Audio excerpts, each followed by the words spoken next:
In this video, I'll be showing you how to use iPhone as keyboard for PC and laptop on Windows 11. It's a very simple method, so if you find this video helpful, be sure to drop a like and subscribe.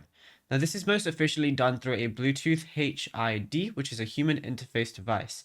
This method is preferred because it has a no companion software on your PC, and your computer simply thinks your iPhone is a standalone Bluetooth keyboard. So what you want to do is on your phone, go over to the App Store and download Bluetouch. It's going to be completely free to download as well.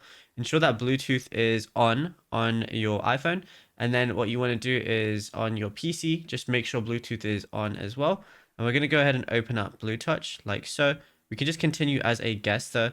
And it's going to ask if I want to do locations. I'm going to press no.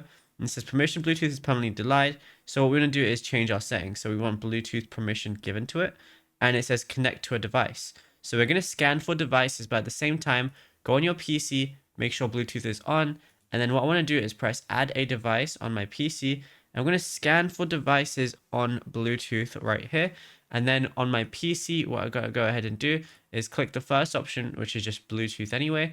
And then it's just going to look for the application, or it's going to just see my iPhone as one of them. So once it does, all you got to do is just confirm the pairing or just find your PC here, and then that's it. You'll be good to go. Now, if you found this video helpful, be sure to drop a like and subscribe. And also be sure to check out all our other tutorials that we've been posting on the channel as well, because there is a lot to go through and you might find something you didn't know about yet.